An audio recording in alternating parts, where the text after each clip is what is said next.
So yesterday I touched on nutrition. Today I want to touch on sleep. Now, sleep is a tricky one because sleep is one of those things that SEN caregivers don't necessarily control.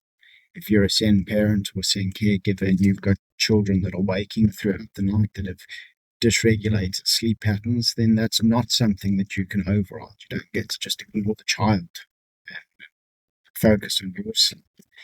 You have to deal with the child, and that anticipation of them waking can be a problem as well, because you constantly sort of got one ear open, listening for sounds, listening for the interruption, and that can keep your nervous system on high alert, as it were. So I don't want to insult SEN caregivers by suggesting, oh, just get 8 hours of sleep, whatever. I'm fully aware that that is not practical in all instances. Quantity of sleep is not necessarily something within your agreement to control. However, there are things that you can do in terms of sleep hygiene which help to protect and improve the quality of the sleep that you do get. Simple things such as in the evenings, telling your body it's time to start winding down before bedtime. Get off devices, get away from screens. Let your body start to come down naturally. The devices, especially if you're scrolling social media and you're getting those constant dopamine hits and doom scrolling and so forth, that keeps you on high alert all the time. That just keeps you awake. It's giving your body the wrong signals.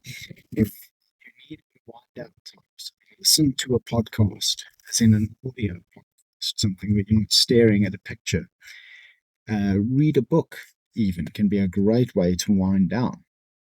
But watching TV, doom scrolling social media, these are not helpful. They are escapes, and they give immediate little dopamine hits, which gives a sense of relief. But what they're doing is they're robbing you of the quality of sleep you otherwise be able to get in that night for the amount of sleep that you do get.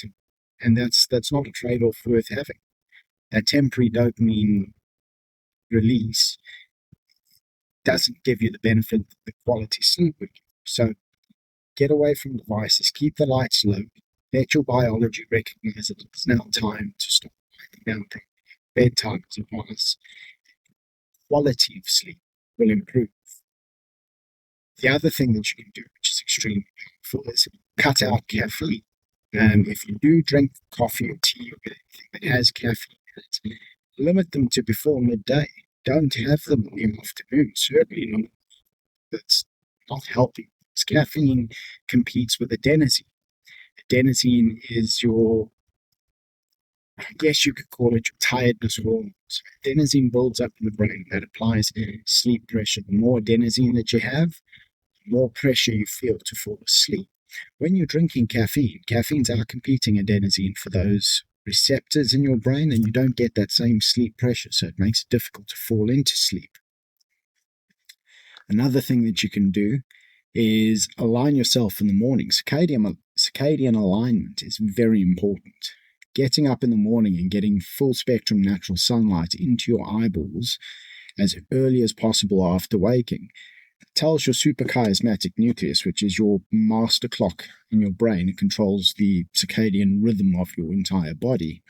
It tells it that that is wakeful time, and it sets that 24-hour clock. And it causes a hormonal cascade that gives off a pulse of cortisol. That's wakefulness and alertness, and your day begins, and off you go, and you do your day. And then towards the end of the day, that cortisol starts to dip and the adenosine starts to rise, and that's the natural flow, circadian flow of wakefulness and sleep.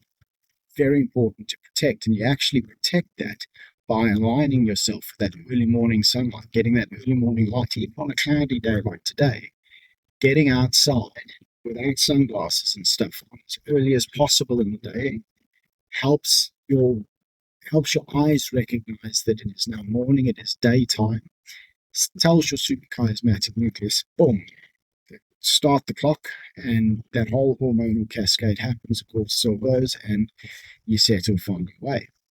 These are important little things. There's a whole bunch more in terms of sleep hygiene, but more than I can fit into a short video. Dr. Matt Walker is someone who's fantastic to look at. Now, he's not specific to the SEND community, so his advice may not all be practical to us, but we can take the principles that he's talking about and figure out how to adjust and apply them. And that is completely within our remit to do. And we can do that, and it can be extremely helpful. But there's lots of little things that we can do to protect the quality and improve the quality of our sleep, the sleep that we do get, so that even if the child is waking, even if the night sleep is disturbed, which isn't ideal, and I get that, at least the sleep that we are getting is quality sleep. That is good reset, that is good rejuvenation, that is exactly what your biology needs to recover from the day that you've had to get you prepared for the day ahead. I hope that you found that helpful.